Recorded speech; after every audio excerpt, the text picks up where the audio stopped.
Então você começou a investir em fundos imobiliários, está feliz porque consegue ganhar lá os seus aluguéis mensais, os rendimentos, as distribuições, todo mês pinga na conta, e isso dá uma sensação muito boa mesmo pra gente. Eu gostei muito quando eu comecei, mas você começou a pensar no pior cenário.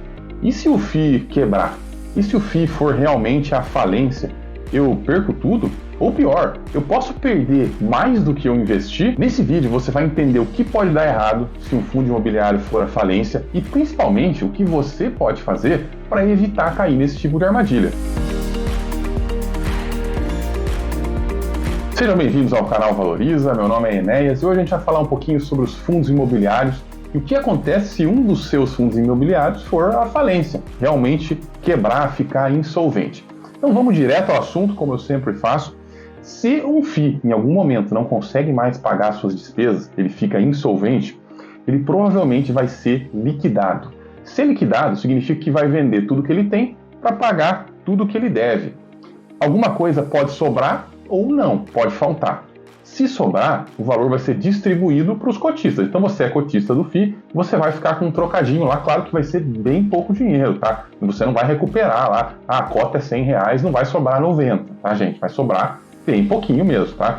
Se sobrar, pode não sobrar nada e pode ficar faltando. Você sabe o que acontece se ficar faltando dinheiro dentro do FII? Acontece algo que a gente chama de chamada de capital. Isso acontece quando o FII fica com o patrimônio líquido negativo, ele é liquidado. Aliás, qualquer fundo, tá? Isso pode acontecer com qualquer fundo. O fundo é liquidado e aí, ao final, chama todos os cotistas do fundo para botar mais dinheiro para pagar o prejuízo do FII. Quer dizer, você aplicou, o FII quebrou e você saiu devendo, né? Você tem que botar mais dinheiro ali. Isso é comum? Não. Eu nunca vi isso acontecer com fundo imobiliário. Eu já vi isso acontecer com outros fundos.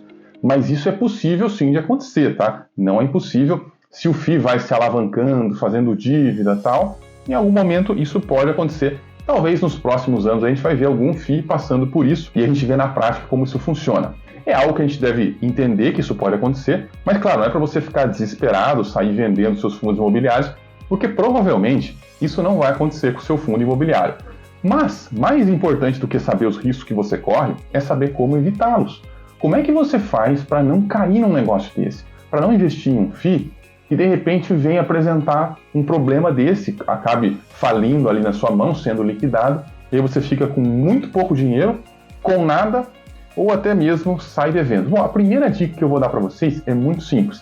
Se inscreve aqui no canal Valoriza, porque quem assiste os meus vídeos provavelmente não vai comprar FII porcaria. FII que tem o risco de quebrar, FII que tem o risco de falir. Provavelmente vocês vão escapar disso. Então essa é a primeira dica, se inscreve aqui no canal, porque eu sempre dou esse tipo de dica, sempre ensino esse tipo de coisa para vocês.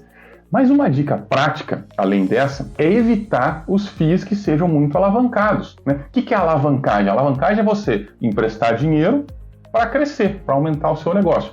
O FII, ele não pode se alavancar assim diretamente, mas eles dão uns jeitinhos de se alavancar. Eles podem, por exemplo, securitizar os recebíveis que eles têm, os aluguéis futuros, transformar aquilo ali num crédito. Ele vende o fluxo de pagamentos futuro, transforma aquilo num crédito, ele pode usar esse crédito, e aí quem comprou lá o fluxo de pagamentos vai recebendo, tá, os aluguéis. Então o FII pode sim se alavancar. O FII pode comprar imóvel a prazo, então é uma forma também de se alavancar.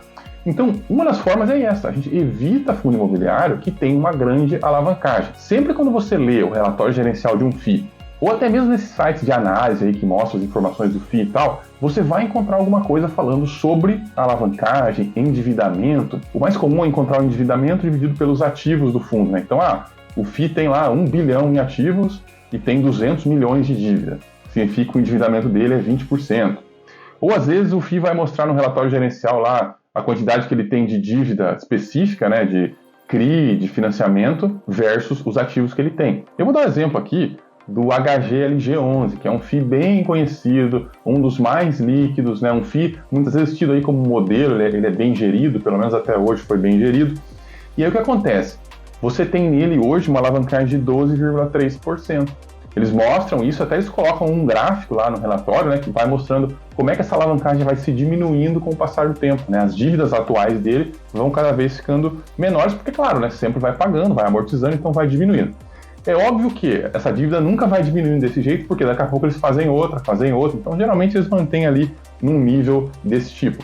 Uma alavancagem de 12% é uma alavancagem baixa, o que significa que se você vender todos os ativos, você vai precisar de 12% para pagar a dívida do FII, a alavancagem do FII. Aonde é que acontece o perigo? O perigo é quando o FII se alavanca demais.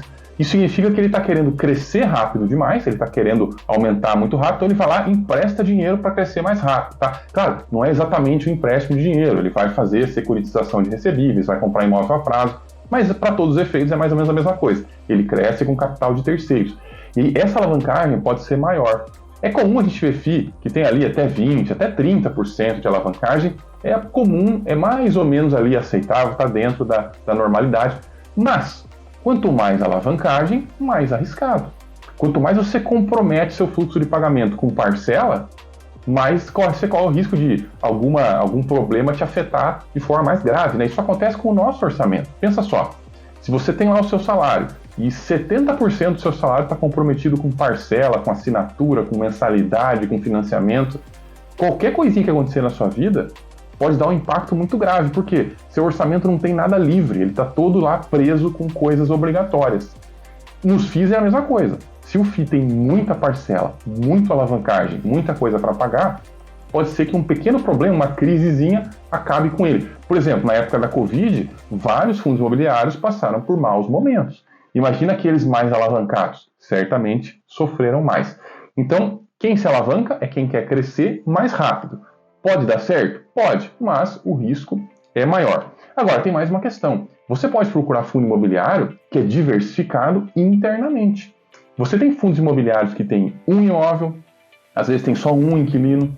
Você tem fundos imobiliários que tem um imóvel e muitos inquilinos, né? Como, por exemplo, lá os FIIs de shopping center. Né? Você pega um shopping center, ele é um imóvel só, mas ele tem um monte de inquilino. Quer dizer, é um pouco menos ruim, né? E você tem o ideal, que é um FII que tem muitos imóveis e muitos inquilinos. Aí ele está bem diversificado internamente. Se um inquilino der problema, o FII não vai ficar insolvente, porque um inquilino não está pagando aluguel, ou até mesmo 2, ou até mesmo 10. Ele aguenta.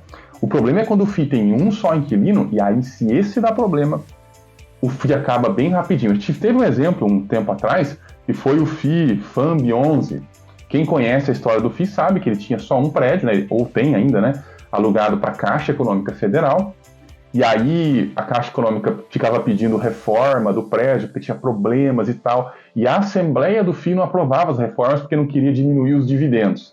Pois é, poético, né? O que aconteceu? A Caixa saiu do prédio, e aí toda aquela Assembleia que não aprovava reduzir os dividendos para cuidar do inquilino, ficou sem dividendos, né? Isso já tem alguns anos, eu acho que até hoje eles não conseguiram alugar de novo, então continua vago. O que o FII faz por mês? Dá despesa. Não dá nenhum retorno, não tem nenhum rendimento, é só despesa. Tanto que se você olhar na cotação lá, ele caiu cerca de 90% desde o topo. Né? Então, você aplicou 1.000, hoje você tem só 100. Então, assim, procurar FII que é multi-inquilino e multi-imóveis vai aumentar a sua segurança e diminuir o risco de você ter um FII que faliu. Mas tem uma outra questão também.